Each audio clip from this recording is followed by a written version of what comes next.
네, 여러분 반갑습니다. 큐스타디 대학 미적분을 강의할 금태원 선생입니다.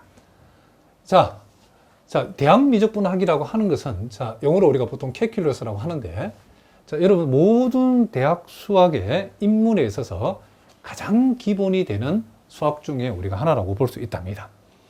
여러분들이 뭐 수학과를 지나간 학생은 말할 것도 없이 공대생 또는 여러분들 통계학과 또 상대를 갔을 경우에도 이 대학 미적분학은 필수 과목 중에 하나라고 볼 수 있겠죠. 그러니까 여러분들이 뭐 이 대학 미적분 그 원서 책을 보시면 알겠지만은 그 분량이 대단히 방대하답니다. 뭐 책마다 조금 차이 있긴 한데 무려 약 1600페이지 되는 엄청난 분량의 방대한 양을 담고 있답니다. 자, 우리가 이제 이 대학 미적분학에서 우리가 무엇을 공부해야 되냐면, 크게는 우리가 보통 이제 수열의 극한과 함수의 극한으로 이루어진 극한 부분을 우리가 공부해야 되는데, 이 부분도 결코 쉬운 부분이 아니랍니다. 여러분들 우리가 고등학교 과정에서는 수열의 극한이나 함수의 극한을 직관적으로 공부했는데, 여러분들이 대학 미적분학에서는 이 극한 부분을 소위 엡실론 델타 논법이라는 것을 이용해서 은밀한 정의로서 이 극한을 우리가 공부하게 된답니다.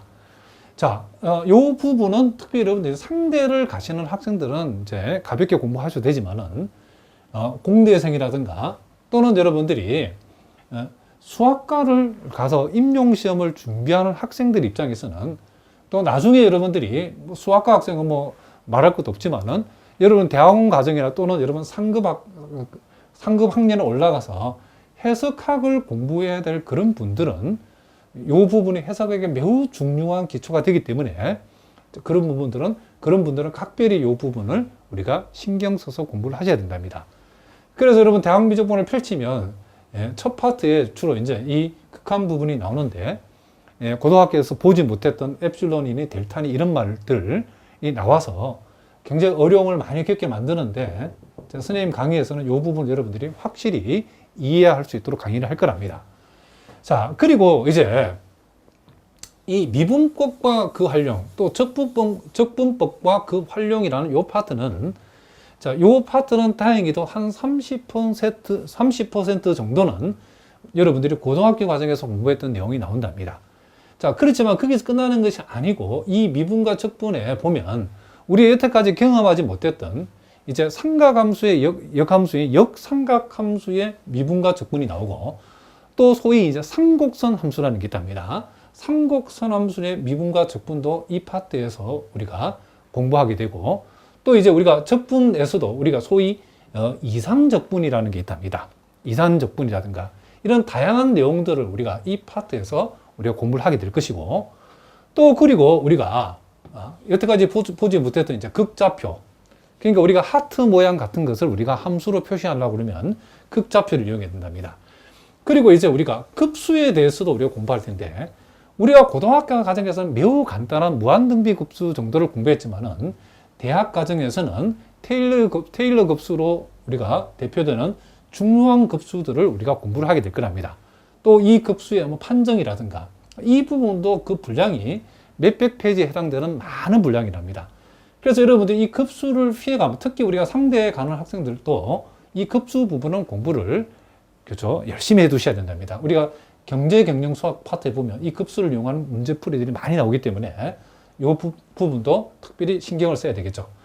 그리고 우리가 뭐 벡터 함수에서 이제 공률이니 연륜이니, 요거 특별히 이제 공대를 가는 학생들은 특별히 신경 써야 되는데, 요게 물리학의 가장 기초가 되는 내용들이 여기에 많이 들어있답니다. 그래서 벡터 함수, 그리고 우리가 중요한 편도 함수하고 중적분, 굉장히 중요한 파트죠. 우리가 대학 미적분학 중에 가장 중요한 내용 중에 하나가 이 편도 함수하고 중적분인데, 우리가 고등학교 과정에서 전혀 배우지 않았던 내용이죠. 그러니까 우리가 고등학교에서는 일변수 함수에 대해서 미분하고 적분을 공부했는데, 이 대학 미적분학에서는 이변수 함수, 삼변수 함수, 소위 다변수 함수들의 미분과 적분을 공부하는 게 이 편도 함수와 중적분인데, 대학 미적분학에서 이 분량이 대단히 많은 분량을 차지하고 있답니다. 그리고 이제 마지막 부분이 벡터 캘큘러스라고 하는 부분인데, 소위 이것은 여러분들이 공대를 지망하고, 뭘 수학과는 뭘 말할 것도 없지만은 공대를 가시는 분들은 요 벡터 캘큘러스 부분은 여러분이 앞으로 공부할 공업 수학에서 대단히 중요하답니다. 요 안에 보면 선적분이니, 면적분이니, 그린 정리, 스토크 정리, 발산 정리 등등등. 자, 공대를 지망하는 학생들은 이 벡터 캘큘러스를 그쵸 적당히 해가지고는 여러분들이 물리학 공부할 때 어려움을 겪을 수 있고, 특별히 공업 수학을 공부해야 될 학생들은 이 부분을 철저하게 공부하셔야 됩니다. 물론 이제 상대나 또는 여러분들이 통계학과를 가는 학생들은 이 벡터 캘큘러스 부분까지 그 앞에까지만 공부하면 되어진다라고 얘기할 수 있답니다. 자, 우리가 이 대학미적분을 공부할 학생들 굳이 구분해 보면 여러분들이 수학과나 공대생은 자, 이 대학미적분 우리 큐스타디 기준에서 1, 2, 3로 되어 있는데 1, 2, 3를 다 공부하셔야 된답니다. 자, 보통 책은 그렇죠. 여러분 학교에서 배우는 교재는 보면 대학미적분 1, 2로 되어 있는데 그 분량이 너무 방대해서 큐스타디 대학미적분학은 1, 2, 3로 구성되어 있는데 요 3에 해당되는 부분이 바로 요 벡터 캘큘러스 부분이라고 보시면 된답니다. 그렇기 때문에 수학과나 공대생은 대학미적분 1, 2, 3를 다 해야 되고, 물론 임용시험을 준비하거나 편입시험을 준비하는 경우에도 이 1, 2, 3를 다 해주시면 좋답니다.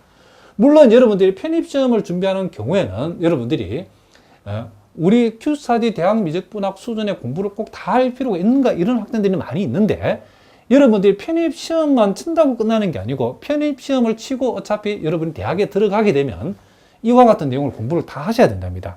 그렇기 때문에 편입시험을 준비하시는 분들도 임용시험을 준비하는 분들 모두 다 대학미적분 우리가 1, 2, 3를 다 할 필요가 있답니다.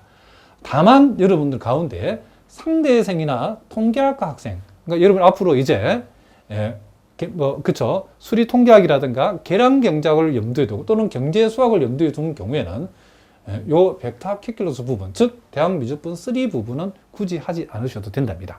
자, 무슨 말인지 아시겠죠? 그리고 우리 큐스타디 대학미적분의 강의의 특징은 뭐 한마디로 표현하면 이 기초부터 시작해서 여러분들이 조금 기초가 약한 분들을 대비해서 기초부터 시작해서 심화까지 일단은 대학 수학이라는 것은 한마디로 말하면 정의, 그리고 우리가 보통 데피니션이라고 그러죠. 그리고 이론 또는 시오렘이라는 이 데피니션과 시오렘을 정리를 잘 해야 된답니다.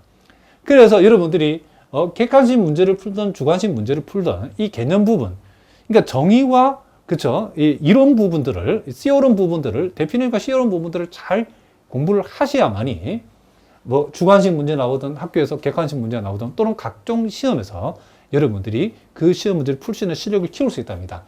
그래서 개념에 관해서 아주 기본적인 개념부터 심화된 개념까지 선생님이 강의를 통해 설명을 다 할 거랍니다. 그리고 그와 같은 그 형성된 그 실력을 가지고서 이제 실전 문제 풀이도 우리 큐스타디 여러분 교재를 펼쳐보면 아시겠지만은 대단히 많은 문제들이 수록되어 있답니다. 그래서 이와 같은 많은 문제 풀이를 통해서 여러분이 어떤 형태의 시험이라도 대비할 수 있도록 선생님이 훈련을 시킬 거랍니다.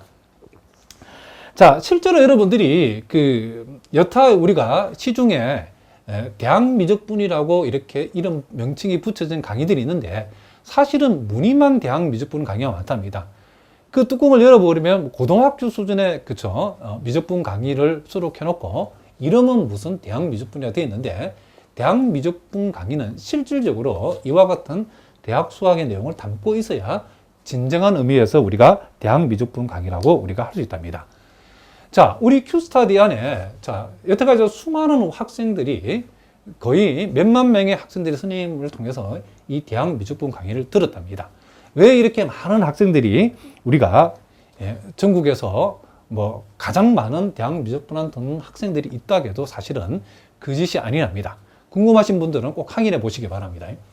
자, 그렇게 많은 학생들이 이 강의를 찾는 이유가, 자, 여러분들이 강의를 선택할 때에 샘플 강의를 꼭 보라고 많이 선생님이 공장하는데, 샘플 강의를 보시면 왜 많은 학생들이 근태원 선생님의 강의를 찾는가를 여러분이 알 수 있답니다. 자, 무슨 말인지 아시겠죠? 자, 이제 본격적으로 여러분 교재에 나와 있는 내용을 우리가 한번 공부를 한번 해보도록 하겠습니다. 자, 여러분 교재에 정의 1, 자, 데피니션 1을 보니까 수열의 수렴에 대해서 지금 나와 있다는 것을 우리가 알 수 있답니다.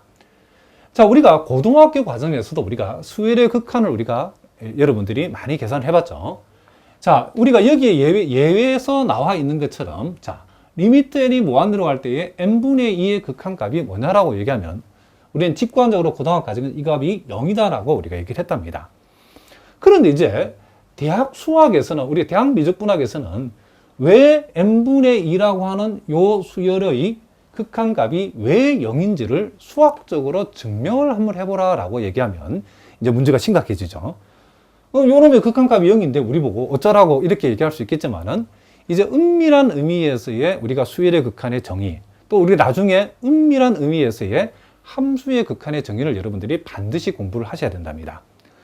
자, 물론 여러분 가운데에 이제 상대를 가거나 또는 이제 수학과라든가 어떤 공대라든가 그와 같은 과가, 그렇죠, 이과 계열이 아닌 경우에는, 자, 요 은밀한 의미에서의 극한의 정의는 여러분들이 가벼운 마음으로 듣고 지나가시면 되지만은, 여러분 앞으로 수학과를 공부하거나 혹시 여러분 상대생인 경우에도 또는 통계학과 학생인 경우에도 여러분 대학원을 진학해서 해석학을 공부해야 되는 경우도 있답니다.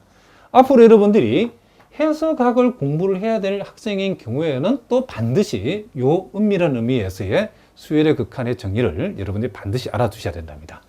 자, 일단 우리가 한번 요 수열의 수렴의 정의가 수학적으로 우리가 과연 어떻게 되어 있는지를 우리가 한번 살펴보도록 하겠습니다. 자, 어려운 말로 되어 있는데 선생님이 한번 일단 읽어보겠습니다.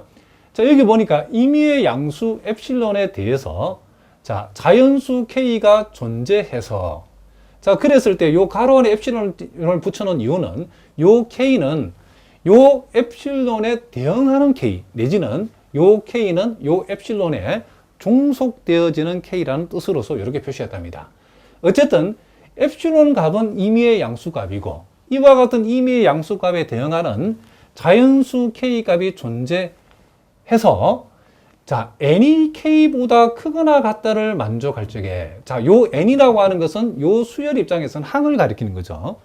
그러니까 n이 k보다 크거나 같다는 말은 이 수열의 항이 k번째 이상인 항일 때의 그런 뜻이랍니다. k번째 이상인 항일 때.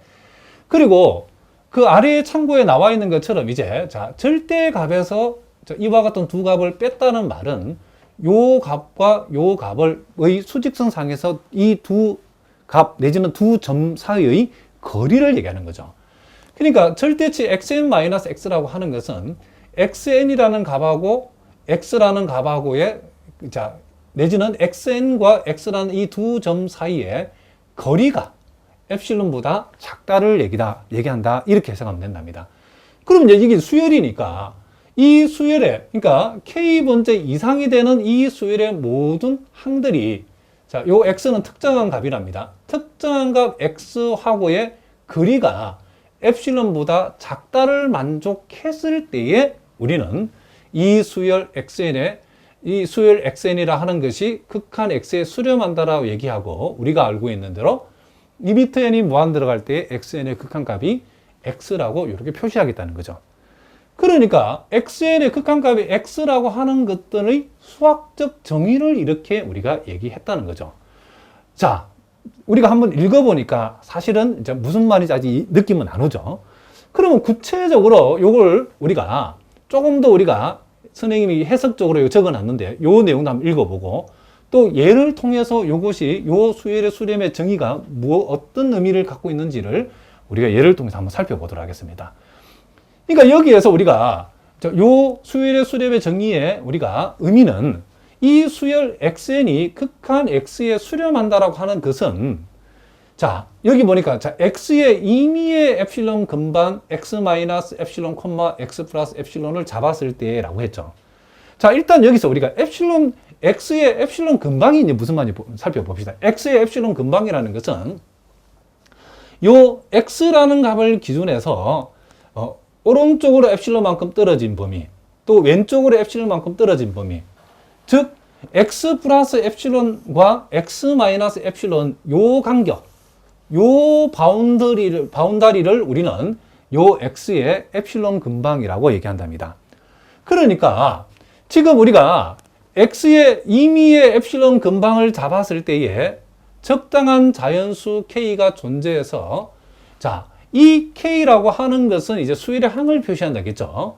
그러니까 이 수열 XN 입장에서는 자, N이 K보다 크거나 같다라고 하는 말은 이 수열의 항들 중에서 K번째 이전항을 뺀 나머지 모든 항, 그러니까 K번째 항, K 플러스 1번째 항, K 플러스 2번째 항, 이런 식으로 K번째 이상이 되는 모든 항들이 X의 엡실론 근방에 들어간다는 것을 의미한다. 자, 무슨 얘기냐면 요 X 값을 기준으로 해가지고 엡실론 근방을 만들었을 때 이 엡실론 근방 안에 요 수열의 항들이 요 엡실론 근방 안에 들어온다는 말은 X, 특정한 값 X하고 그 수열 사이의 거리가 요 엡실론보다 뭐다? 작다는 말하고 엡실론 근방 안에 들어온다는 말하고 어떤 말이다?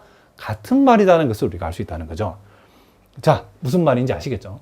자, 이렇게 선생님이 얘기했지만 아직 여러분 가운데에 아마 이게 한 30% 내지는 40%밖에 느낌이 안 올 거랍니다. 자, 좀 어려운 얘기이기 때문에 이제 구체적인 선생님이 요 예를 잡아가지고 왜 수학자들이 수열의 극한의 수렴의 정의를 이렇게 정의했는가, 이런 메커니즘으로 정의했는가를 자, 구체적인 예를 가지고 선생님이 한번 여기서 한번 설명해 보도록 하겠습니다. 자, 일단 우리가 수열 xn이 n분의 2라고 이렇게 한번 둬보겠습니다. 그럼 우리가 직관적으로 요 n분의 2의 극한값은 우리가 0이라고 하는 사실을 이미 우리 고등학교에서 알고 있답니다. 그럼 이제 이걸 이제 우리가 요 정의에 맞추어서 이제 우리가 자, 요 예를 가지고 이 수열의 수렴의 정의를 왜 이렇게 했는지를 요 예를 가지고 우리가 한번 살펴보도록 하겠습니다.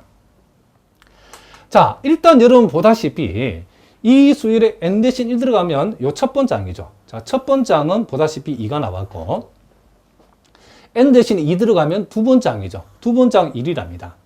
자, 세 번째 항은 3분의 2가 되겠죠. 네 번째 항은 자, 4분의 2니까 2분의 1이 되겠죠.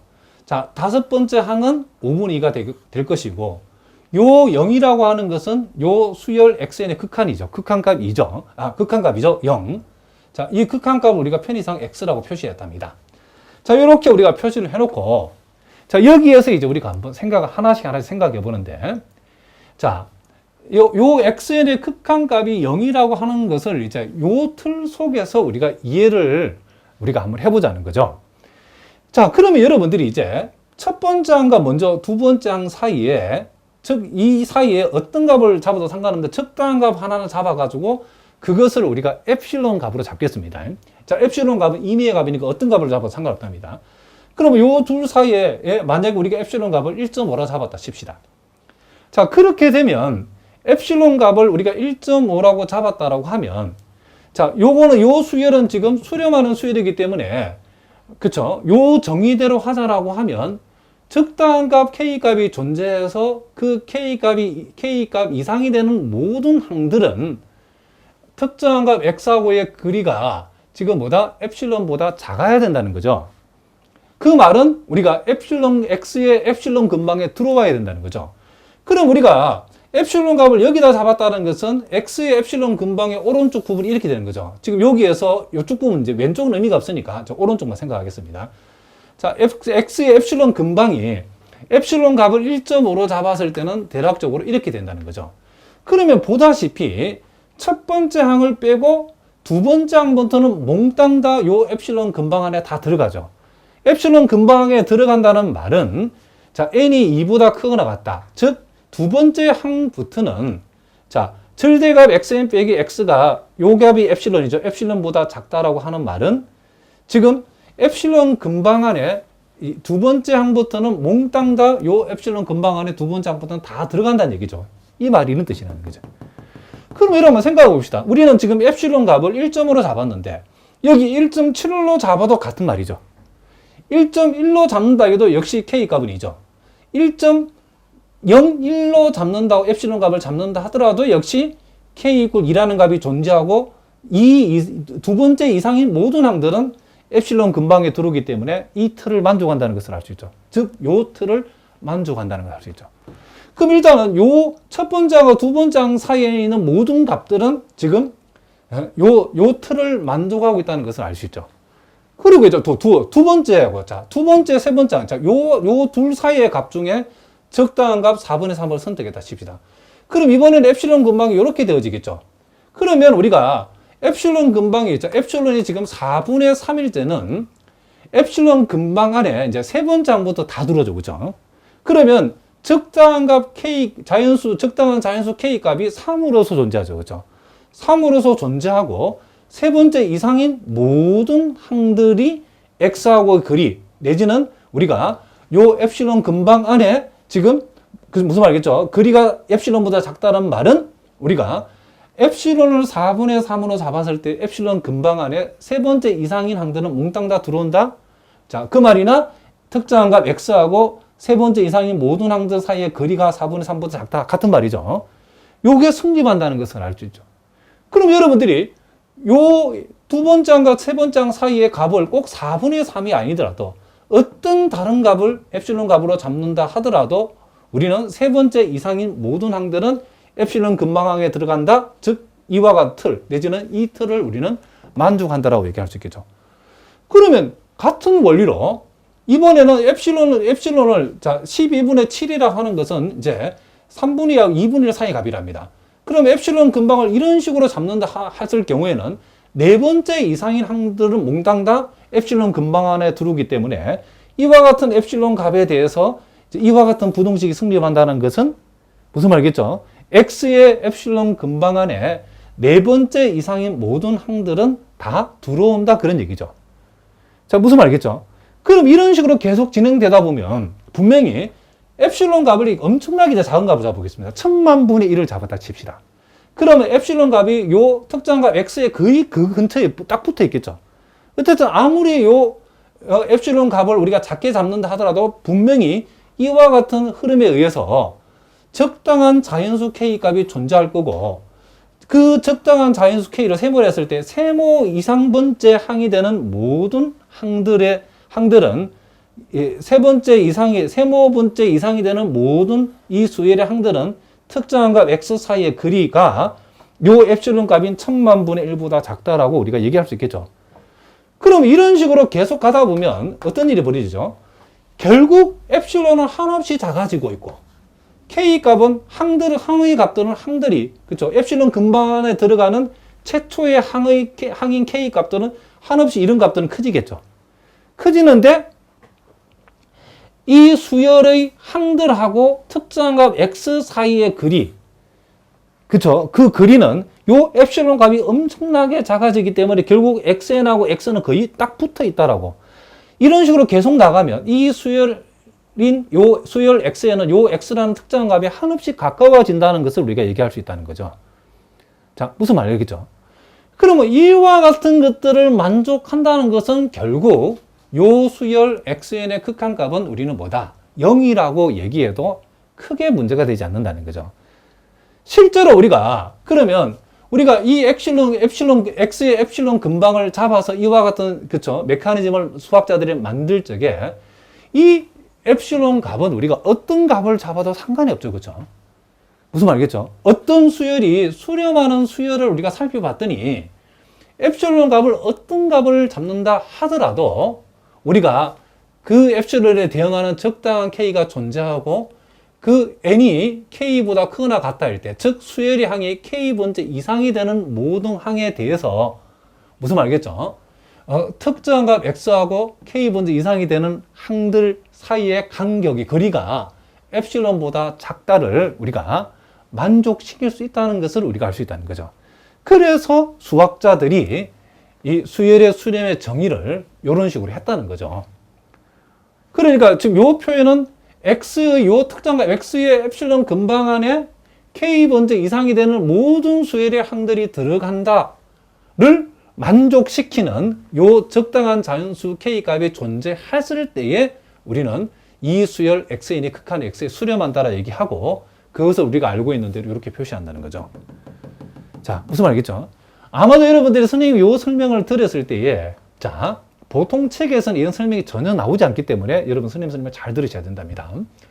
자, 여러분들 한 60% 정도만 이해하면 된답니다. 이제 구체적인 문제를 통해서 조금 더 연습하면 이제 계속 좀 감이 오겠죠. 이 쉬운 내용은 아니랍니다. 자, 그래서 우리가, 자, 요 부분을 봅시다. 그럼 결국 우리는 이제 우리가 임의의 양수 엡실론에 대해서 이 엡실론을 어떻게 잡는다 하더라도 x의 엡실론 근방에 들어가는 최초의 항, 우리 그걸 k번째 항이라고 그러죠. 이 k번째 항을 요 엡실론에 대응하는 k번째 항을 생각할 수 있었다는 거죠. 수렴하는 경우에. 그래서 우리가 다음과 같은 정의를 만들었다는 거죠. 우리는 임의의 양수 엡실론에 대해서 적당한 자연수 k 내지는 요 엡실론의 값에 대응하는 자연수 k 값이 존재해가지고 n이 k보다 크거나 같다일 때 이 수열이 k번째 이상인 항이라고 했을 때에 그와 같은 항과 x 사이의 특정 값 x 사이의 거리가 엡실론보다를 작다를 만족하면 우리는 xn의 극한값이 x라고 우리는 얘기해 주겠다. 내지는 정의하겠다. 그런 얘기를 합니다. 자, 그러면 이제 우리가 예제 1번을 통해서 이제 실전적으로 연습을 한번 해보겠습니다. 자, 리미트 n이 무한대로 할 때 n분의 1의 극한값이 0이라는 사실을 증명 한번 해보라 그랬답니다. 자, 굉장히 황당하죠. 뭐 0인데 어쩌라고 이렇게 얘기할 수 있겠죠. 자, 어쨌든 우리가 이 증명할 적에 이제 요 틀을 이제 이용해서 우리가 이제 증명을 하자는 거죠. 자, 그러면 이제 우리가 먼저 정답을 듣기 전에 이런 문제는 먼저 여러분들 대략적인 스케치. 자, 말이 웃긴데 스케치를 먼저 선생님하고 한번 해보겠습니다. 자, 그럼 요 공식에, 자, 이 틀에 맞춰서 이제 얘기를 해야 되는 거죠. 그래서 우리는 일단 요 임의의, 자, 양수, 자, 엡실론에 대하여, 자, 요것을 만족하는 자연수 K가 존재한다는 사실을 보이면 되는 거죠. 그럼 요 틀대로 한번 가봅시다. n이 K보다 크거나 같아일 때, 자, n이 K보다 크거나 같아일 때에, 자, 여기에서 이제 xn 빼기 x라고 하는 것은 이제 구체적으로 여기서 xn은 여기서 n분의 1이죠. n분의 1이고 요 x라는 특정한 값은 여기서는 0이죠. 그러니까 n분의 1 빼기 0이라고 하는 값. 자, 이것은 절대값 n이 자연수니까 결국 이렇게 n분의 1이 되는 거죠. 자, 이 값, 즉 이 값이 뭐보다 작다는 사실. 엡실론보다 작다를, 자, 요것을 만족하는, 자, 뭐가 존재한다? 그렇죠. 자연수 K가, 그렇죠. 요걸 만족하는 자연수 K가 존재함을 보이면 되죠. 그렇죠. 지금 우리가 증명해야 될 방향이 이렇게 되어진다는 거죠. 자, 무슨 말이겠죠? 그런데 이제 우리 실전에서는 여러분들이 이제 구체적으로 이제 문제를 풀 적에 그러면 이 자연수 K를 우리가 어떤 자연수 K가 그쵸 존재하는지를 보여야 되는 것은 앞에서 얘기했지만 이 자연수 K라는 것이 요 엡실론에 종속된 값이라고 그랬죠. 그래 소위 이제 우리가 보통 말로 이 구체적으로 문제를 풀 때는 자연수 K하고 여러분 엡실론하고 엮어야 된답니다. 그럼 어떻게 엮느냐면 일단 이 포인트가 여기죠. 요 부분 여러분 잘 보셔야죠. 요 부분을 우리가 해서 요걸 n에 관해서 한번 풀어보겠습니다. 양변을 역수치하면 n은 엡실론 분의 1보다 크다라고 하는 요런 포인트가 나오죠. 그죠? 자, 일단은 소위 이제 답안지를 쓸 필요 없고 여기서 여기까지는 우리가 스케치한 거랍니다. 그럼 이제 실제는 답을 적을 때는 어떻게 적냐면 이렇게 적는답니다. 자, 그러면 정의에 맞춰서 자, 임의의 양수 이제 이게 이제 본격적으로 답을 적는 거랍니다. 임의의 양수 엡실론에 대하여 자, 임의의 양수 엡실론에 대하여 우리가 자, 여기서 우리가 n이 엡실론분의 1보다 크다는 사실을 우리가 여기에서 우리가 스케치하는 과정에서 우리가 이미 이제 결과도 알아냈죠. 요 n 대신에 이제 k를 여기다 집어넣으면 됩니다. 자, 왜 집어넣는지를 여러분들이 이제 결과를 보면 다시 알 수 있답니다. 자, n이 엡실론분의 1보다 크다는 사실을 우리 여기서 이제 우리가 스케치 과정에서 하게 됐으면 요 n 대신에 k를 집어해가지고 k가 우리가 이제 적당한 자연수 k를 선택하는데 임의의 양수 엡실론에 대해서 우리는 엡실론분의 1보다도 큰 k 요렇게 k가 엡실론분의 1보다 큰 자연수 요 k를 우리가 그쵸 우리가 잡는다는 거죠. 이렇게 잡으면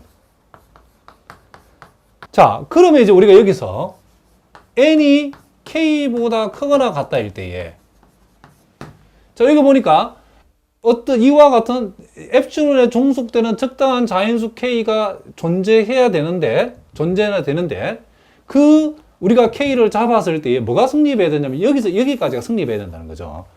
자, 그러면 N이 K보다 크거나 같아일 때에. 자, 그러면 여기서 우리가 K를 우리가 엡실론보다 1보다 큰 자연수 K 값을 잡았을 때에 이거는 자, N이 K보다 크거나 같다. K번째 이상, 그쵸? N이 K보다 크거나 같다는 말이 어떤 의미를 얘기하는지를 다시 한번 해석해 볼게요.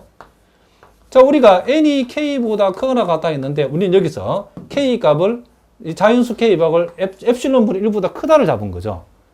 그럼 이렇게 잡게 되면, 우리가 어떤 일이 벌어지냐면, 자, N이 K보다 크거나 같고, K는 엡실론분의 1보다 크기 때문에, N 입장에서는 엡실론분의 1보다도 N이 크다가 되겠죠, N도. 그렇기 때문에 N이 지금 엡실론분의 1보다 크다를 얘기하는 거고, 이 말은 뒤집으면 N분의 1이라는 것은 엡실론보다 작다를 얘기하는 거죠. 자, 이렇게 얘기한다는 것을 우리가 알 수 있다는 거죠. 자, 그러면 그렇게 되어지면 N이 K보다 크거나 같을 때, 즉 이렇게 되었을 때에 지금 우리가 보여야 되는 것은, 자, 요게 성립한다는 사실을 보여야 되죠. 즉 절대치 xn 빼기 x라고 하는 값, 즉 요것은 지금 우리는 n분의 1이고, 자, 요 값이 0이니까 n분의 1 빼기 자, 0의 절대치, 즉 이 말은 n분의 1을 가리키는 거죠. 그런데 n분의 1은 n이 k보다, 자, K가 지금 엡실론분의 1보다 크다라고 하는 자연수 K 값으로 잡았다라고 했을 때는, 잡았더니 n이 K보다 크거나 같다고 하는 말이 결국 n분의 1이 엡실론보다 작다를 의미하기 때문에 우린 여기서 n분의 1은 엡실론보다 작다라고 얘기할 수 있죠.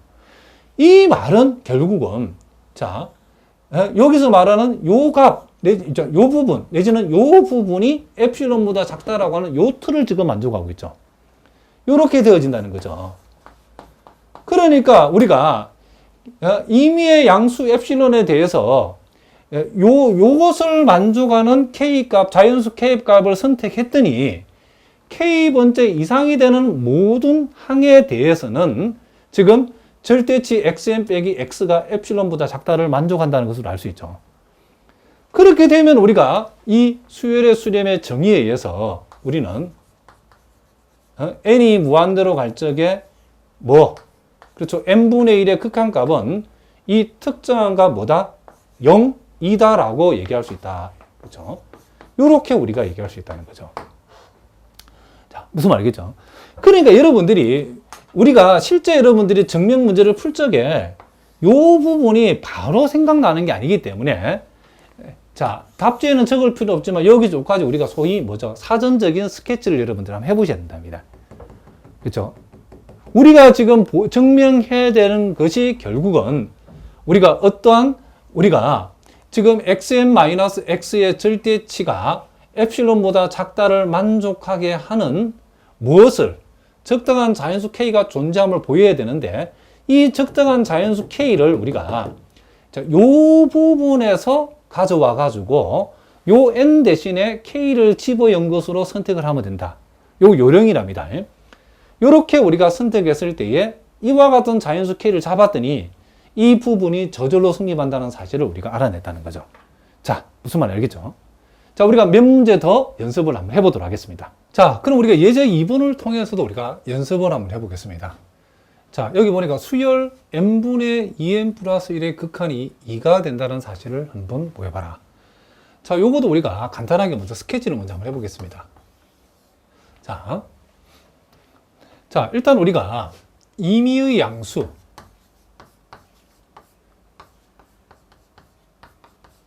자, 요 임의의 양수, 자, 요 엡실론에 대하여,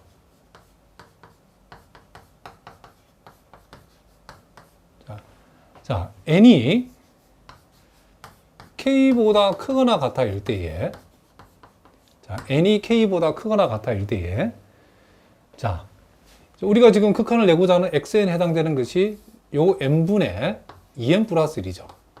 n분의 2n 플러스 1이고 그것의 극한값이 2라는 사실은 지금 요 수열의 항들이 k번째 이상인 항을 취했을 때에 요 특정한 값, 여기서는 극한값이죠. 이 극한값 사이의 거리, 그러니까 두 개 빼서 절대값을 낸 값이 뭐보다 작다.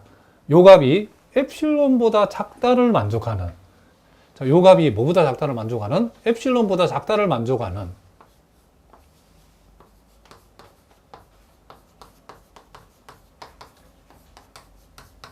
우리가 적당한 자연수 요 K가 존재함을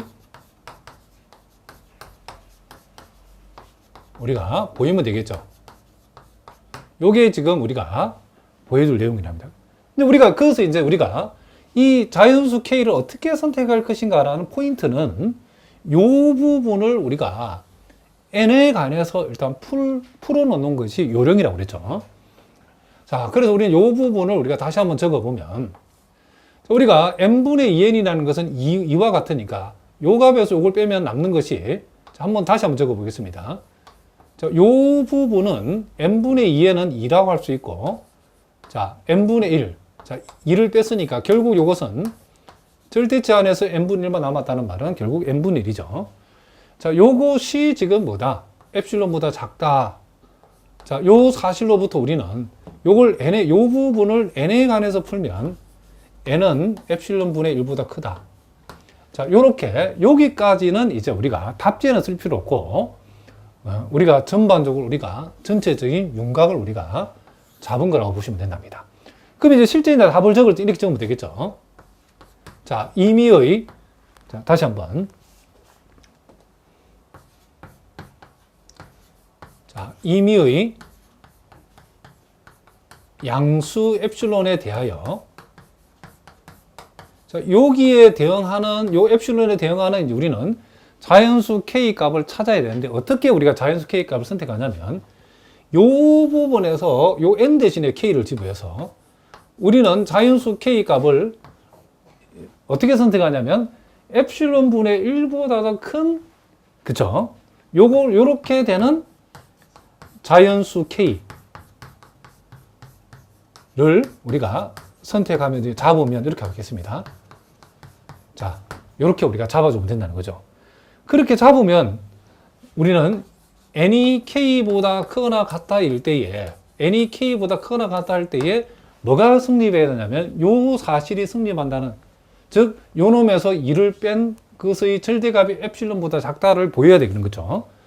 자, 그러면 여기서 이제 그걸 확실하기 위해서 n이 k보다 크거나 같다는 말을 우리가 다시 풀어 적어 보면, n이 k보다 크거나 같다라고 했는데 우린 여기서 k라는 것을 엡실론분의 1보다 큰 값으로 잡았기 때문에 결국 n이 엡실론분의 1보다 크다는 말이고, n이 엡실론분의 1보다 크다는 말은 n분의 1이라는 것은 역수치하면 엡실론보다 작다를 얘기하는 거죠. 그러면 n이 k보다 크거나 같다라고 했을 때에 지금 우리가 보여야 되는 것은, 즉 n분의 2n 플러스 1에서 2를 뺀 요 절대값이 엡실론보다 작다는 것을 보여줘. 그런데 요 값은 결국 뭐보다 n분의 1과 n분의 1이라겠죠. 그런데 n분의 1이 엡실론보다 작다. n이 k보다 크거나 같다는 말은 n분의 1이 엡실론보다 작다는 얘기죠. k를 2와 같은 값으로 취했을 때는 요 범위를, 요 조건을 만족하는 자연수 k를 선택했다는 말이기 때문에, 무슨 말이겠죠? 요 사실은 여기에서 n이 k보다 크거나 같다 해서 결국 n분의 1이 엡실론보다 작다를 얘기하는 거기 때문에 요렇게 성립한다는 것을 우리가 알 수 있다는 거죠. 그러면 이제 우리가 수열의 극한의 수렴의 정의를 위해서 봤던 것처럼 임의의 양수 엡실론에 대해서 이와 같은 범위를 만족하는 자연수 k를 잡았더니 n이 k보다 크거나 같을 때에, 즉 수열 입장에서 k번째 이상이 되는 모든 항들, k번째 이상이 되는 모든 항들은 요 특정한 값 2하고의 그 거리가 엡실론보다 작다를 만족한다, 이런 뜻이죠. 내지는 2의 엡실론 근방 안에 k번째 이상이 되는 모든 항들은 2의 엡실론 근방 안에 들어온다는 말이 같은 말이죠. 그렇죠? 요렇게 되어지면 이제 수열의 극한의 정의에 의해서 우리는 무엇은 n이 무한대로 갈 적에 n분의 2n 플러스 1의 극한 값이 뭐가 된다? 그렇죠. 이다라고 우리가 얘기해 줄 수 있다. 이런 얘기를 합니다. 자, 무슨 말 알겠죠? 자, 그래서 이제 여러분 이제 보통은 이제 여러분 실제 이제 문제를 풀 적에는 장황하게 이제 스케치 부분도 많이 쓰는 게 아니고 요 부분이죠. 그렇죠. 요 부분. 요 부분만 우리가 간단하게 스케치해서 우리가 n하고 엡실론이 어떻게 우리가 엮어야 되는가를 이해하고 요 n 대신에 k를 집어여 가지고 요런 것도 우리가 이렇게 적을 줄 알아야 된답니다. 자, 무슨 말 알겠죠? 이제 처음이기 때문에 선생님이 이제 정확하게 적었는데, 자, 그러면 이제 우리가 예제 3번 문제를 또 통해서도 우리가 한번 연습을 한번 해보겠습니다.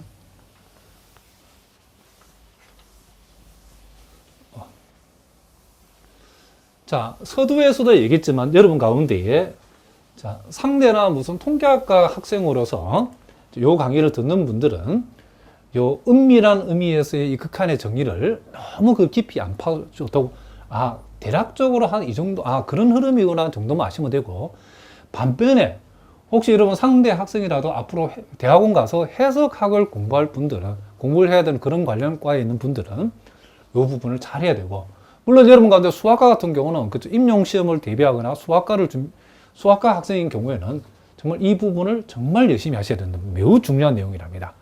근데 공대생의 경우에도 그쵸, 너무 깊이 들어가지 말고 어느 정도 선에서 여러분들이 이해하는 정도로 지나가셔도 된답니다.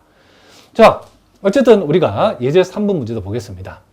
자, 이번에는 요 수열의 극한값이 0이 된다는 사실을 한번 이제 보여봐라 그랬답니다. 자, 요거도 우리가 일단은 이제 머릿속에서 이제 적당히 우리가 이제 스케치를 한번 해보겠습니다. 자, 우리가 결국 보여야 되는 것은 이제 임의의 양수 엡실론에 대해서 적당한 그쵸 자연수 k 값이 존재한다는 사실을 보여야 되는데, 어떤 자연수냐면 n이 k보다 크거나 같아일 때에 요 놈에서 요 0을 뺀 값의 절대값이 엡실론보다 작다를 만족하는 그와 같은 우리가 k 값을 잡아내야 되는 거죠. 자, 그래서 일단은 우리는 여기에서 자, 수열의 항에 해당되는 n분의 2 플러스 마이너스 1의 몇 승? n승이죠. 요 놈에서 우리가 0을 뺀 절대값이 자, 엡실론보다 작다는데 요걸 조금 정리해서 한번 적어 보겠습니다. 자, 우리가 요걸 요렇게 적게 되면 요것은 확실히 요렇게 적을 수 있겠죠.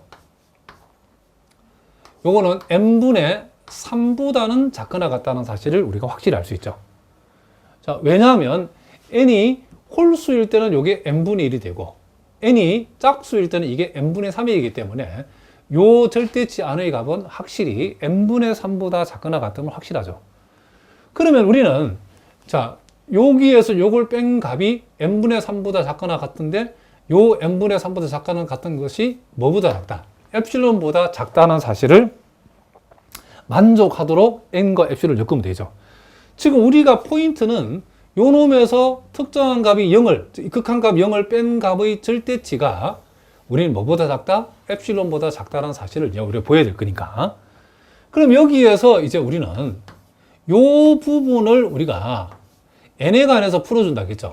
그러니까 양변에 역수치하면 이렇게 되어지고, 그럼 요것을 우리가 양변에 또 3을 곱하면 결국 n은 엡실론분의 3보다 크다라는 요 사실을 우리가 힌트를 알아냈죠. 자, 그러면 이제 본격적으로 답을 한번 적어보겠습니다. 임의의 자, 역시 양수 자, 엡실론에 대하여 자, 우리가 이제 어떤 k를 자연수 k를 선택해야 되냐면 요 n 대신에 k를 집어해 가지고 엡실론분의 3보다도 큰 자연수 k를 자, 잡으면 자, n이 k보다 크거나 같다일 때에 자, 요게 이제 어떤 의미인지를 우리 다시 한번 풀어서 적어 보겠습니다.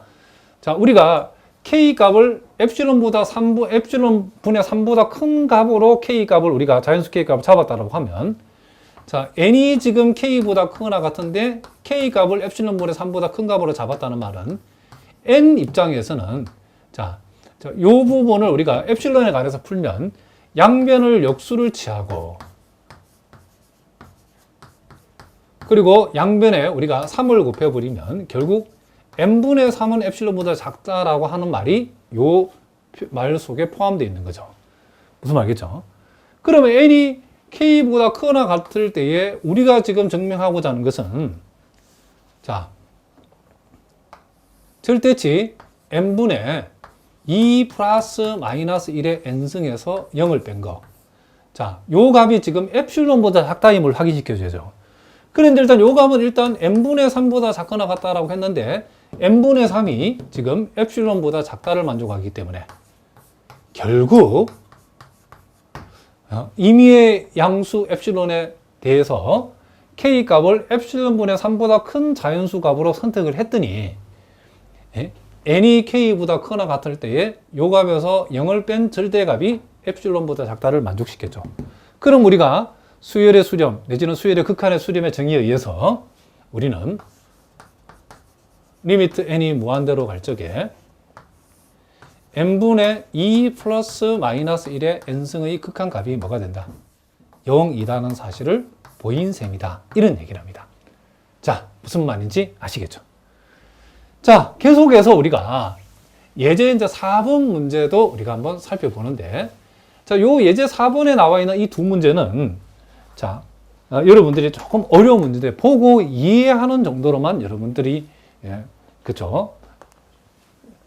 처음부터 안 보고 뭐 바로 풀 수 있다. 이 정도는 아닙니다. 매우 어려운 문제인데, 자, 요 문제는 일단 선생님이 풀어준 풀이를 보고 이해하는 정도만 되면 좋겠다. 이런 얘기를 합니다.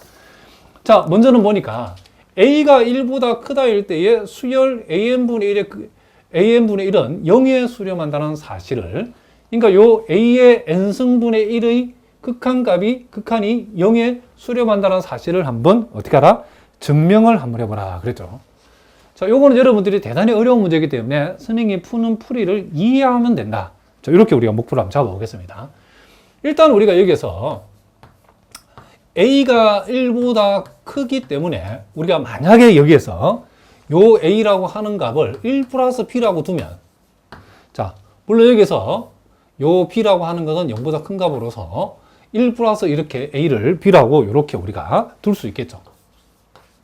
자, 이렇게 우리가 두게 되면 a의 n승이라고 하는 것은 1 플러스 b에 뭐가 된다? 분명히 n승이 되어진다는 것을 알 수 있죠. 그런데 우리가 여러분들이 요거도 우리 한번 여러분 고등학교 때 배운 내용인데 혹시 모르는 분들은 참고로 알아두는 게 1 플러스 x의 n승하고 1 플러스 nx하고 비교를 하게 되면 요 두 개를 우리가 비교했을 때는 항상 요 값이 요 값보다 크거나 같다라고 하는 거죠. 이런 부등식을 우리가 일종의 절대 부등식이라고 그러죠. 자, 왜 그런지 모르는 분은 여러분들이 학습 질문을 통해서 질문해 주시기 바랍니다.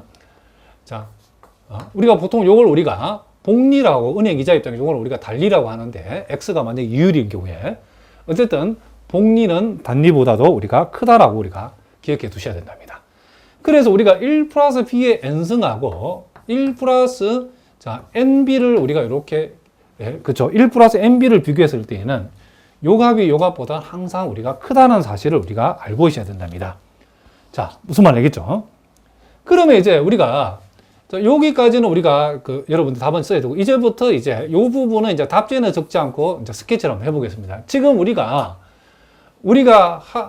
보여야 되는 부분은 임의의 양수 엡실론에 대해서 우리가 n이 k보다 크거나 같다를 만족했을 때에 우리는 요 a의 n승분의 1에서 자, 이 극한값 0을 뺀 것이 요게 엡실론보다 작다는 사실을 이제 보여야 되는 거죠. 자, 그 부분만 여기다 스케치해 보겠습니다.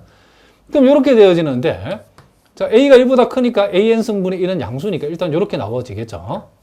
그럼 요것은 우리가 보다시피 1 플러스 b의 n승분의 1과 같다는 것을 알 수 있죠. 그리고 요것은 다시 1 플러스 nb분의 1하고 비교했을 때에 지금 요 양변을 역수치하면 부동화 이렇게 되겠죠. 그리고 요걸 다시 n 곱하기 b분의 1하고 비교했더니 요 놈하고 요 놈 비교하면 분모가 작은 게 더 크니까 이렇게 되어진다는 사실을 우리가 알 수 있죠. 무슨 말이겠죠? 우리는 지금 요 값이 결국 궁극적으로 엡실론보다 작다를 보여야 되기 때문에 요 값은 요 값 같고 요 값보다 더 큰 값이 요 값이고 요 값보다 더 큰 값이 더 큰 값이 요 값인데 요 값이 엡실론보다 작으면 요 값은 저절로 엡실론보다 작다를 보이는 거죠. 그래서 이제 우리가 중요한 것은 여기에서 요 부분을 가지고서 요걸 n하고 엡실론을 일단 n하고 엡실론을 엮어서 식을 하나 만들어야겠죠. 양변을 역수를 취하면 부등호 방향이 바뀌면서 이렇게 되어지고, 다시 양변을 우리가 b로 나누면 n은 b 엡실론 분의 1이다라고 하는, 자, 요 중요한 요 힌트를 만드는 식을 하나 얻어냈죠. 자, 요렇게 요까지 완성해 놓고 이제 우리가 답을 적으면 되겠죠. 자, 그러면 우리는 임의의 양수, 자, 뭐에 대해서? 자, 엡실론에 대하여. 자, 요 부분에서 n 대신에 k를 집어여서 우리가 그것을 k의 선택 기준으로 잡으면 되죠. k 값을 b 엡실론 분의 1보다 크다인 우리가 자연수 k를 잡자라고 했죠. 요 범위에 들어가는 자연수 k를 우리가 잡으면, 자, n이 k보다 크거나 같다일 때에, 자, 그럼 요 n이 k보다 크거나 같다가 어떤 의미를 얘기하는지 살펴봅시다. 자, n이 k보다 크거나 같다 해서 우리가 k를 지금 b 엡실론 1로 잡았기 때문에, 자, 다시 n하고 b 입장에서 엡실론에 관해서 풀어버리면 양변에 b를 곱하면, 자, bn은 엡실론 분의 1보다 크고, 양변을 역수치하면 bn분의 1이 자, 엡실론보다 작다. 자, 이걸 얘기하는 거죠. 자, 어쨌든 n이 k보다 크거나 같다 일 때에, 자, 우리가 이제 궁극적으로 보이지 않은 것은, 자, 절대치 an 승분의 1에서 0을 뺀 절대값이, 자, 여기 보다시피, 여러분 보다시피 이렇게 쓸 수 있고, 그리고 우리가 요것을 또 이렇게 적을 수 있고, 요것은 1 플러스 mb분의 1 보다 작고, 요것은 n 곱하기 b분의 1보다 작은데, 보다시피 n 곱하기 b분의 1은 엡실론보다 작으니까 요렇게 우리가 되어진다는 사실을 우리가 알 수 있죠. 그러면 결국 우리가 자, a가 1보다 크다 이 때문에 a를 1 플러스 b로 잡고 우리가 거기서 이와 같은 식을 얻어내고, 결국 이제 임의의 양수 엡실론에 대해서 k를 이와 같은 범위에 해당되는 자연수 k 값으로 잡았더니 n이 k보다 크거나 같다일 때, 자, 그 말은 이것을 의미하고, 요 전제에 의해서 우리는 요 xn, 수열 xn에 해당되는 요 부분에서 0을 뺀 값의 절대값이 엡실론보다 작다는 사실을 만족했다. 이 말은 k번째 이상이 되는 모든 수열의 항들은 무슨 말이겠죠? 요 0이라고는 요 특정 값을 중심으로 하는 엡실론 근방 안에 그 모든 항들이 들어온다. k번째 이상 다 들어온다. 내지는 k번째 이상이 되는 모든 항들은 0하고의 거리가 엡실론보다 작다를 만족한다. 뭐 그런 뜻이라겠죠. 그래서 그렇게 되기 때문에 따라서 우리는 결국 리미트 n이 무한대로 갈 적에 a의 n승분의 1의 극한값은 뭐가 된다? 0이다라고 얘기할 수 있다. 이런 얘기죠. 그러니까 여기까지 보여주면 된다. 그러니까 이 부분은 여러분들이 이제 답지에는 적을 필요 없고, 우리가 연습지에서 우리가 적어서 확인하는 거고, 답안 작성할 때는 여기서부터 여기서 이렇게 해서 이렇게 적어주면 된다. 이런 얘기죠. 자, 무슨 말 알겠죠? 자, 계속해서 우리가 또 요 두 번째 문제도 우리가 한번 다뤄보겠습니다.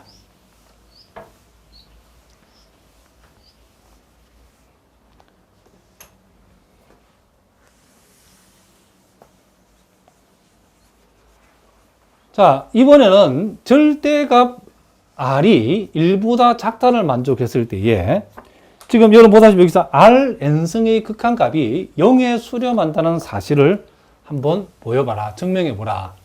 자, 그랬답니다. 자, 요것도 우리가 요렇게 우리가 한번 생각해 볼 수 있겠죠. 지금 우리가 절대값 r이 1보다 작다라겠죠. 절대값 r이 1보다 지금 작다라고 했기 때문에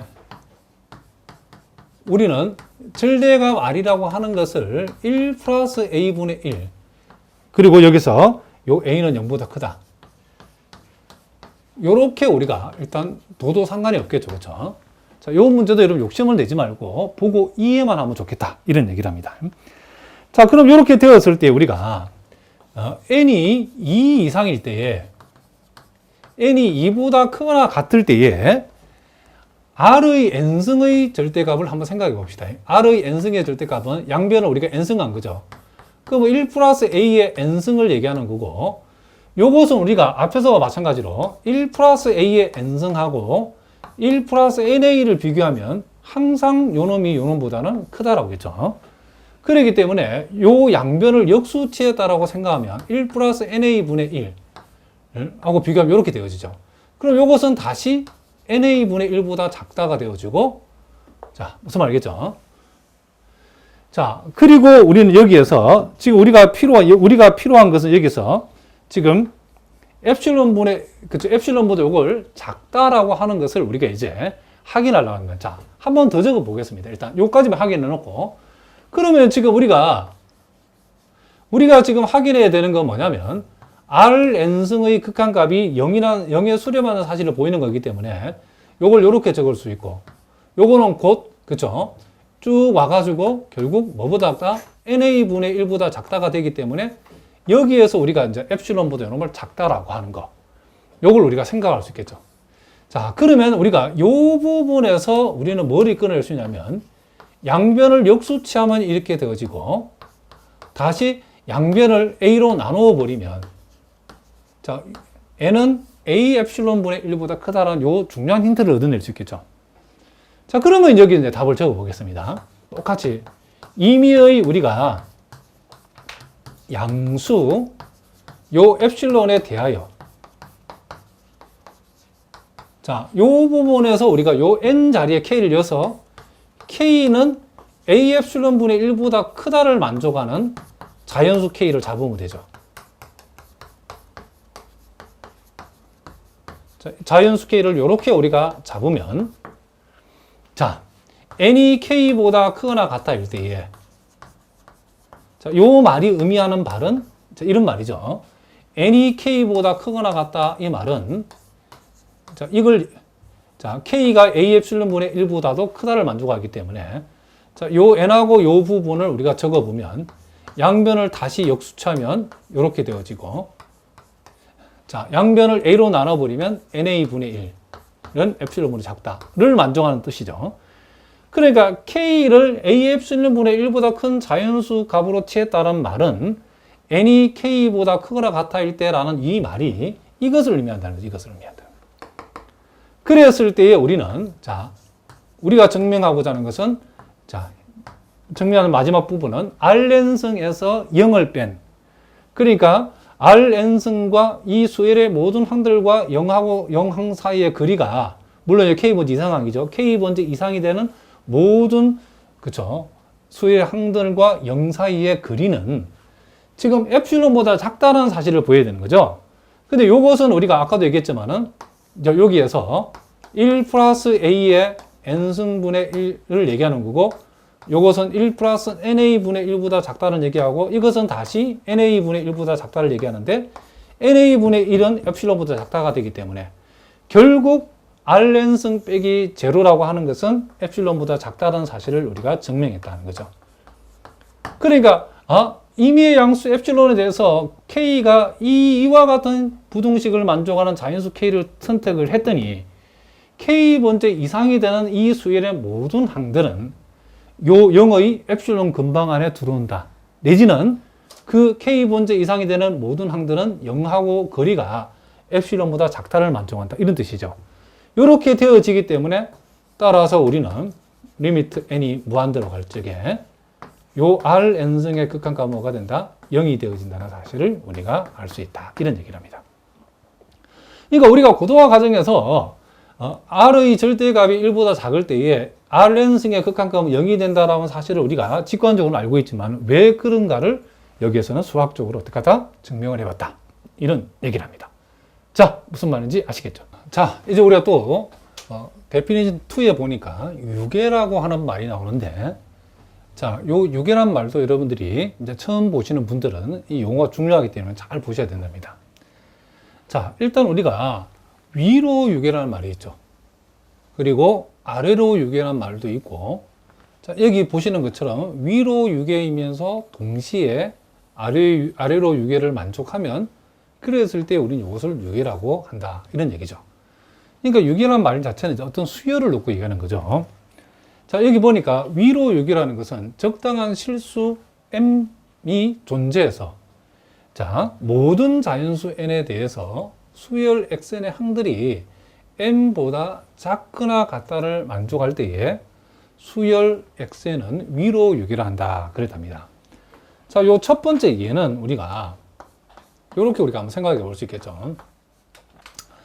자, 어떤 수열 xn이 있는데 이 수열 xn이 자, 위로 유계라고 하는 것은 자, 이 수열의 값들이 자, 이렇게 쭉 오다가 자, 1, 2, 4로 이렇게 딱 끝나는 경우 자, 아주 작은 값에서 쭉 수열의 값이 진행이 되다가 제일 마지막 값이 4로 끝난다 해봅시다.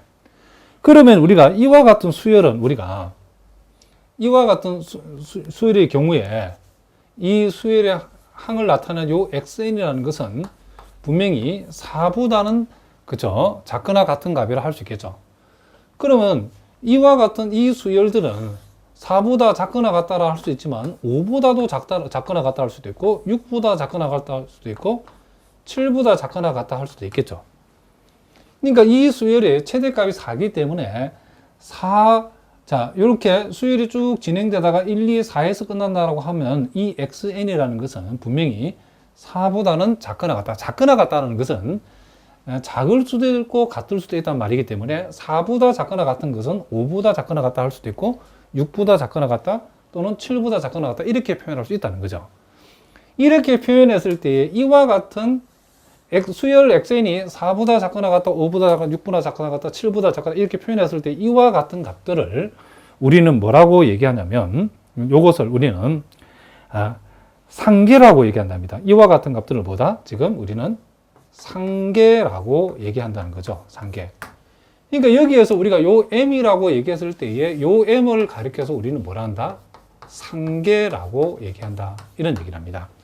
그러면 이와 같은 상계의 값들 중에서 특별히 요거 제일 작은 값을 우리는 뭐라 하냐면 이것을 최소상계라고 하고 이 최소상계를 우리가 다른 말로 상한이라고도 이렇게 얘기해 준다. 이런 얘기를 합니다.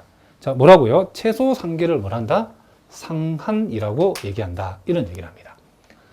자, 그래서 우리가 수열 xn이 모든 수열 xn의 모든 자연수 n에 대해서 xn이라는 것은 이 수열의 모든 항들이 m이라는 값보다 작거나 같다라고 표현했을 때에 요 m을 가리켜서 상계로 하고 실제 상계는 이와 같은 값들을 이 예에서는 상계라고 한다는 거죠. 상계 중에 제일 작은 것을 우리는 최소 상계라고 하고 그 최소 상계를 이 수열 xn 입장에서는 상한이라고 불러준다.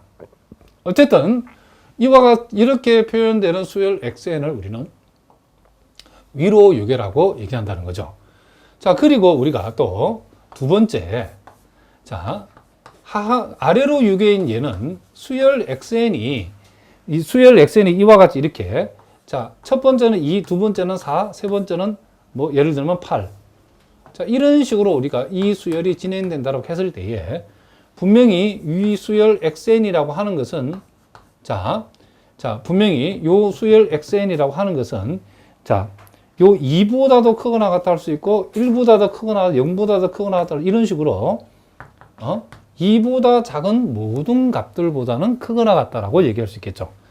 이렇게 했을 때에 이와 같은 값들을 우리가 이렇게 보통 m이라고 표시하고 요 m을 가리켜서 우리는 하계라고 한다는 거죠.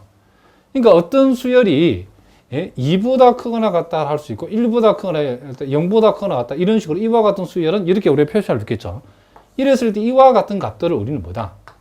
하계라고 한다는 거죠. 하계. 그리고 이 하계의 값 중에서 제일 큰 값 요것을 우리는 최대 하계라고 하고 이 최대 하계를 우리는 다른 말로 하한이라고 이렇게 불러준다. 이런 얘기를 합니다. 자, 무슨 말이겠죠? 최대하게 내지는 하한. 같은 말이죠.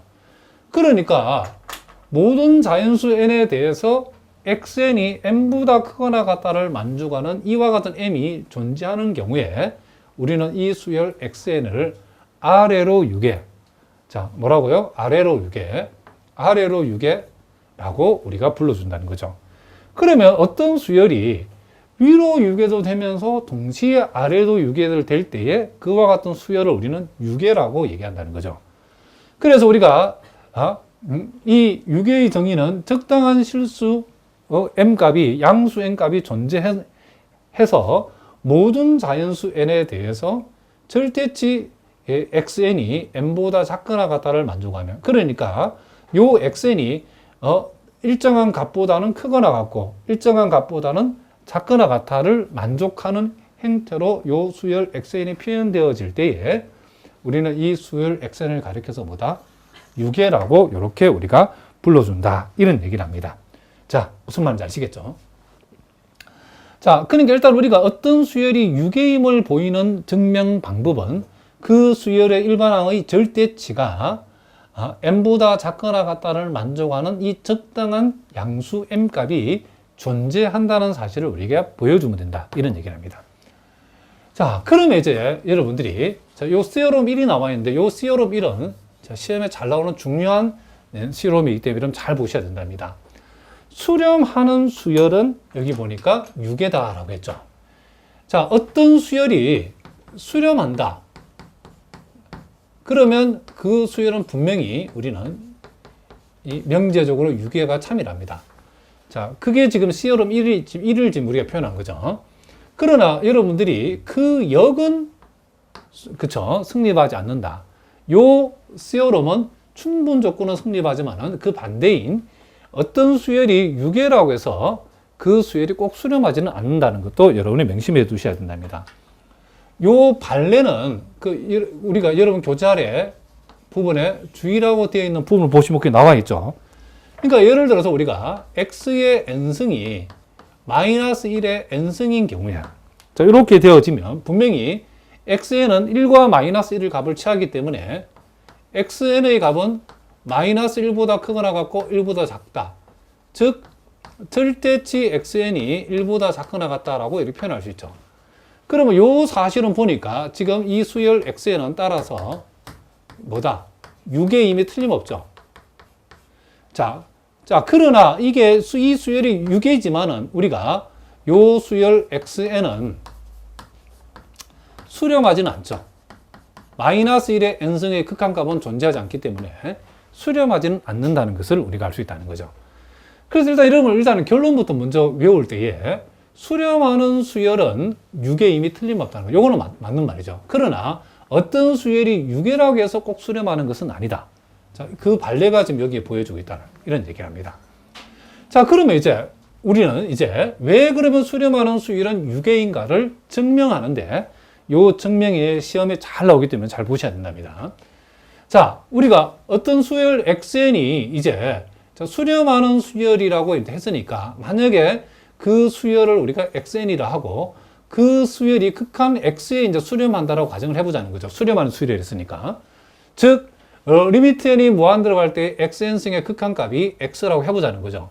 그러면 우리가 어떤 극한이 수렴한다는 것은 극한의 수렴의 정의에 의해서 임의의 양수 엡실론에 대해서 적당한 크기에 해당하는 적당한 자연수 k가 존재해가지고 n이 k보다 크거나 같을 때에 xn 빼기 x의 절대치가 엡실론보다 작다가 성립한다라고 했죠. 그러면 그 임의의 양수값 중에서 우리가 특별히 그 임의의 양수 엡실론 값 중에서 1을 선택한다 해도 여전히 성립해야 되겠죠. 그렇죠? 이 수렴의 정의가.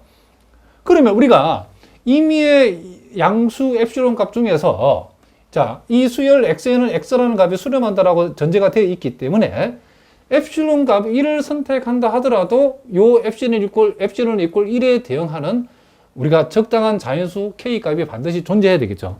그리고 n이 k보다 크거나 같을 때에 xn 빼기 x의 절대치가 엡실론 값에 해당되는 요 1보다 작다가 반드시 성립해야 되겠죠. 자, 이제 그 다음을 보기 전에는 여러분들 요걸 한번 보죠. 여러분들이 고등학교 과정에서 우리가 A의 절대치하고 B의 절대치를 뺀 값하고 A-B의 절대치를 비교했을 때는 항상 요 값이 요 값보다는 뭐다? 크거나 같다는 사실. 이런 우리가 절대 부등식 공식 우리가 알고 있답니다. 자, 죽어도 모르는 사람들은 또 여러분 학습 질문 게시판을 통해 질문해 주시기 바랍니다. 그러면 이제 우리가, 자, 그런데 xn의 절대값에서 x의 절대값 뺀 값은, 자, 요 절대 부등식의 원리에 의해서 xn 빼기 x의 절대치보다는 작거나 같다는 것을 알 수 있겠죠. 그런데 n이 k보다 크거나 같을 때 요 부등식이 성립해야 되기 때문에, 즉 epsilon이 1일 때에 epsilon 대신 1을 대입한 값도 성립해야 되기 때문에, 자, 요 결과에 의해서 결국, 자, 요 값은, 자, 요 값보다, 요 값은 요 값보다 크고 하고 다시 1은 요 값보다 크다는 이와 같은 부등식이 성립했죠. 그러면 요 놈이 1보다 작다 해서 우리는 요 마이너스 절대값 x를 이항시켜서 이와 같은 식을 얻어낼 수 있죠. 그럼 이것을 우리가 다시 정리해보면 n이 k보다 크거나 같을 때 결국 이와 같은 부등식이 성립한다는 거죠. 즉 n이 k보다 크거나 같을 때에 절대치 x의 n승은 절대치 x 플러스 1보다 작다라고 하는 이 부등식이 성립한다는 거죠. 자, 그런데 여기에서 우리가 m이라고 하는 값을, 자, 요 max라는 표시는 여기에 들어있는 값들 중에서 제일 큰 값이다, 그런 뜻이랍니다. 자, 요 라지 m이라고 하는 요 값을 이와 같은 값들 중에 최대치를 우리는 라지 m이라 했다는 거죠. 그러면 이 라지 m 이제 구체적으로 봅시다. 뭔지. 이 보니까 요 주어진 수열에 1항부터 k-1번째 항까지의 절대치들하고, 자, 여기서까지는 1항부터 k-1번째 항까지 절대치죠. 그럼 요거는 뭐냐면, 자, 요거는 봅시다.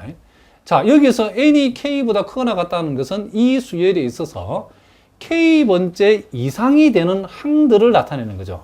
자, 요 말이 전제됐다는 것은.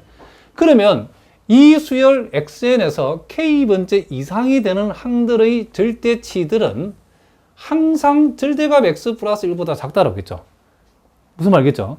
그러면 요 값은 뭘 얘기하는 거죠? 요 값은 지금, 자, k번째, 자, 이상인, 그쵸? 모든 항들의 절대치보다 큰 값이죠. 그죠? 그 큰 값이 바로 요 절대치 x 플러스 1이라는 거죠. 자, 요 말이 무슨 말인지 아시겠죠? 요 n이 k보다 크거나 같다라고 됐다는 것은, 자, 요 수열의 항들 중에서 k번째 이상이 되는 모든 항들의 절대치들이 요것보다는 작다 했으니까 요 값은 k번째 이상인 모든 항들의 절대치보다 큰 값이죠. 그리고 요거는 1항부터 k-1번째 항까지의 절대치죠. 그럼 한번 생각해 보자는 거죠. 그러면 이와 같은 값 중에 제일 큰 값을 선택을 했다. 자, 제일 큰 값을 선택했다 칩시다. 그러면 예를 들면, 자, 이와 같은 값 중에 실제로 만약 이 값이 제일 크다라고 하면, 그럼 이 값은 1항부터 k-1번째 항까지 모든 항들의 절대치보다 큰 값이라는 얘기죠. 요 값이 여기 선택된다는 것은. 무슨 말이겠죠? 그런데 얘는 원래 그 나머지 모든 항들의 절대치보다 큰 값이니까 이 수열 전체에서 제일 큰 값이죠. 그죠? 이 수열 전체의 절대치 값 중에서 제일 큰 값이죠. 그러면 모든 자연수 n에 대해서 이게 성립하겠죠. 또 만약에 요 m 값이, 이 값들 중에서 만약 예를 들어 요 놈이 제일 큰 값이다 생각해 봅시다. 그러면 요 놈이 제일 큰 값은 이 두 번째 항이 얘를 제일 크다. 그러면 이 두 번째 항은 1항부터 k-1번째 항들의 절대치보다도 이 두 번째 항의 절대치가 더 크고, 또 요 값보다 더 크다는 것은 나머지 모든 항들의 절대값보다 얘가 더 큰데 그것보다도 얘가 더 크다는 말은 얘가, 그쵸? 이 수열 xn의 모든 절대값의, 그쵸? 절대치들의 값들보다도 얘가 제일 크다는 얘기죠. 그쵸? 어쨌든 이와 같은 원소들의 모임에서 최대치를 선택하게 되면 그것은 이 수열 xn의 모든 절대치보다도 요 m이 더 큰 값이라는 것을 알 수 있죠. 무슨 말 알겠죠? 그러면 우리가 결과적으로 따라서 절대치, 이 수열 xn의 절대치가 n보다 작거나 같다를 만족한다는 거죠. 그러면 유계의 정의에 의해서 지금 모든 수열의 절대값이 n보다 작거나 같다를 만족한 이와 같은 m이 존재한다는 것은 결국 유괴의 정의에서 이 수열 xn은 뭐가 된다? 유괴가 되어진다는 것을 우리가 알 수 있다. 이런 얘기죠. 자, 무슨 말인지 아시겠죠? 자, 이제 마지막으로 예제 5번 문제를 통해서 우리가 배웠던 수열음을 확인해 보겠습니다. 자, 수열 xn이 n 플러스 2분의 2n 플러스 5라고 했을 때에 자, 이 수열이 유괴임을 어떻게 하라? 한번 증명을 한번 해보라. 그랬답니다. 자, 요 수열이 유괴임을 증명하려고 하면 일단 요 수열이 이 수열의 극한이 우리가 수렴함을 보이고 자, 그리고 그 다음에 이제 수렴하는 수열은 유괴다는 사실을 우리가 보이면 된답니다. 자, 우리가 이제 직관적으로 봤을 때 n이 무한대로 봤을 때에 요게 이제 무한대분의 무한대니까 요놈의 극한값이 2라는 것은 이미 우리가 고등학교 배운 내용대로 알고 있답니다. 자, 그러면 이제 증명 문제니까 요 xn의 극한이 자, 이 극한값이 요 2가 된다. 즉 xn이 극한 2에 수렴한다는 사실을 이제 우리가 수학적으로 이제 보여야 되겠죠. 그렇게 보이기 위해서는 이제 우리가 요 부분을 일단 우리가 먼저 스케치를 해봐야 되겠죠. 즉 xn에 해당되는 n 플러스 2분의 2n 플러스 5에서 요 일정한 값, 극한값이죠. 이 극한값 2를 뺀 것의 절대치라고 하는 것이 에플론보다 작다를 만족해야 되겠죠.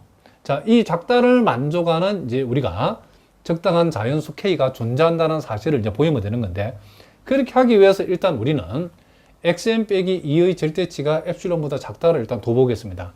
그렇게 하면 우리가 자, 요 n 플러스 2분의 지금 2n 플러스 5는 2 플러스 n 플러스 2분의 1로 고칠 수 있고, 요 2를 지워버리면 결국 요것은 요것과 같죠. 그래서 우리가 요 값을 엡실론보다 작다로 뒀더니 여기에서 우리가 양변을 역수를 취하고 그리고 n에 관해서 풀어봤더니 n은 엡실론분의 1 빼기 2보다 크다라고 되어 있죠. 그래서 이 부분을 우리가 나중에 이제 활용할 거랍니다. 자, 그러면 이제 구체적으로 적어보면 임의의 양수 엡실론에 대해서 우리가 요 n 대신에 k 값을 지부해서 k가 엡실론분의 1 빼기 2보다 크다를 만족하는 우리가 자연수 k 값을 우리가 잡아봤더니 자, n이 k보다 크거나 같아일 때에 자, 그럼 이 말이 의미하는 바가 n이 k보다 크거나 같다는 말은 k가 지금 이만큼보다 크기 때문에 결국 n이 이만큼보다 크다는 말이고, 요 마이너스 1을 이항시키면 n 플러스 2가 엡실론분의 1보다 크다는 말이고, 양변을 역수치했더니 n 플러스 2분의 1이 엡실론보다 작다라고 하는 것. 자, 요것을 우리가 의미한다는 것을 우리가 알 수 있죠. 그렇게 했을 때에 자, 결국 n이 k보다 크거나 같다일 때에 우리가 이것을 만족하는 적당한 자연수 k를 잡아봤더니 xn 빼기 2의 절대값, 즉 n 플러스 2분의 2n 플러스 5 빼기 2라고 하는 것이 여기에서 지금 n 플러스 2분의 1이라겠죠. 이것이 n 플러스 2분의 1은 엡실론보다 작다는 요 전제에 의해서 지금 결국 xn 빼기 2의 절대치가 엡실론보다 작다를 만족하게 되는 거죠. 그러니까 결국 임의의 양수 엡실론에 대해서 이 부등식을 만족하는 적당한 자연수 k를 선택했더니 k번째 이상이 되는 모든 항에서 2의 엡실론 근방 안에 k번째 이상이 되는 모든 항들이 들어온다. 내지는 2하고 k번째 이상이 되는 모든 항 사이의 거리가 엡실론보다 작다를 만족했다는 거죠. 그렇기 때문에 일단 우리는 n이 무한대로 갈 때 xn의 극한값이 2가 되어진다. 즉 xn이 극한 2에 수렴한다는 사실을 우리가 일단 증명을 했답니다. 자, 그러면 이제 그 다음은 이제 우리가 수렴하는 수열은 유괴임을 보이면 되겠죠. 자, 우리가 앞에서 이제 수열 xn이 극한 2에 수렴한다는 사실을 증명을 했죠. 그러면 극한 2에 수렴한다고 했기 때문에 우리가 임의의 양수 엡실론 값 중에 우리가 엡실론 값을 1을 선택한다 하더라도 우리가 아래와 같은 식이 성립해야 되겠죠. 즉 엡실론 1에 대응하는 적당한 자연수 k가 존재해서 n이 k보다 크거나 같다일 때에 절대치 xn 빼기 2의 값이 1보다 작다. 이 1이 지금 엡실론이니까 엡실론보다 작다가 반드시 성립해야 되겠죠. 왜? 지금 수열 xn이 극한 2에 수렴했기 때문에 수열 xn의 극한 이에 수렴한다는 말은 임의의 양수 엡실론에 대해서 적당한 자연수 k가 존재해가지고 n이 k보다 크거나 같을 때의 요 절대값이 엡실론보다 작다를 만족해야 되는데 우리는 그 많은 임의의 엡실론 값 중에 구체적으로 1을 선택한 거랍니다. 1을. 그렇기 때문에 이게 성립해야 되겠죠. 그럼 우리가 절대부등식의 성질에 의해서 xn의 절대값하고 2의 절대값 뺀 값은 xn에서 2를 뺀 절대값보다도 이게 요 값이 요 값보다 작거나 같다를 만족하고, 그리고 요 위에서 지금 요 값이 1보다 작다 했으니 결국 요 값이 1보다 작다가 되어지겠죠. 그 사실로부터 우리는 xn의 절대치가 요 2를 이항시키면 3보다 작다라고 하는 이와 같은 결과가 나온다는 거죠. 그럼 요걸 이제 정리해보면 결국 n이 k보다 크거나 같을 때에 xn의 절대값이 3보다 작다를 만족하는 셈이다. 이런 얘기를 합니다. 그러면 여기에서도 자, 우리가 요 3의 의미는 어떤 의미냐면 k번째 이상이 되는 모든 항의 절대치는 3보다 작다, 그런 뜻이죠. 자, 다시 한번 n이 k보다 크거나 같을 때에 xn의 절대치가 3보다 작다는 말은 k번째 이상이 되는 모든 항들의 절대치는 적어도 3보다는 작다는 얘기죠. 그러면 우리는 여기에서 이제 이 m이라고 하는 이 일정한 값을 우리는 이와 같은 놈들로 구성되어 있는 값들 중에서 최대치라고 두면, 즉 구체적으로 봤더니 1항부터 k-1번째 항들의 절대치하고 k번째 이상이 되는 모든 항들의 절대치보다 더 큰 값인 3을 모아놓고 이와 같은 값 중에 가장 큰 값을 m이라고 하면 모든 자연수 n에 대해서, 즉 xn의 모든 수열 xn의 모든 항들의 절대치는 적어도 이와 같은 값들 중에서 가장 큰 값을 선택한 것을 m이라 했을 때는 m보다는 작거나 같다라고 얘기할 수 있죠. 앞에서도 얘기했지만은 이 라지 m이 자, 요 3이 선택되어진다라고 하면 이 3은 이와 같은 값들 중에 일단 제일 큰 값이기 때문에 1항부터 k-1번째 항들의 절대치보다는 절대치보다 큰 값이고, 또 3이 요 결론에 의해서 k번째 이상의 모든 항들의 절대치보다 큰 값이기 때문에 결국 이 수열 xn의 모든 항들의 절대치보다도 뭐다? 이 3은 큰 값이라고 할 수 있죠. 그렇기 때문에 우리는 우리 요 3, m 자리에 3이 와도 성립하는 거고, 그리고 만약에 요 놈이 최대치가 된다라고 하면 3보다도 요 놈이 크고 나머지 모든 항들의 절대치가 크기 때문에 3이 k번째 이상의 모든 항들의 절대치보다 큰 값이기 때문에 3보다 크다는 말은 결국 요 놈이 전체 모든 항들의 절대치보다 큰 값이 된다는 거죠. 그러니까 요 값이 m이 된다 해도 역시 요 부등식은 성립한다는 거죠. 그러므로 우리가 유괴의 정의에 의해서 어떤 수열의 항의 절대값이 적당한 양수 m보다도 작거나 같다를 만족하기 때문에 이와 같은 수열은 유괴의 정의에서 유괴가 되어진다라고 얘기할 수 있다. 이런 얘기를 합니다. 자, 무슨 말인지 아시겠죠? 자, 이렇게 해서 우리가 첫 시간부터 좀, 그쵸? 중요한 내용들을 많이 공부했는데, 자, 이 대학 수학이라고 하는 것이 여러분들에게 결코 쉬운 수학은 아닙니다.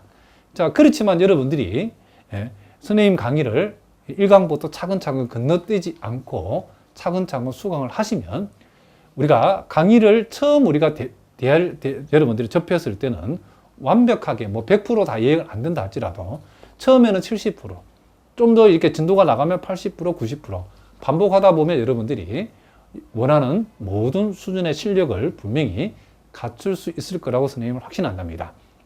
자, 오늘 우리가 중요한 내용들을 많이 공부했는데, 자, 앞으로도 계속해서 열심히 선생님 여러분에게 강의를 해 보도록 하겠습니다. 자, 오늘은 여기까지 하겠습니다. 여러분 오늘도 수고하셨습니다.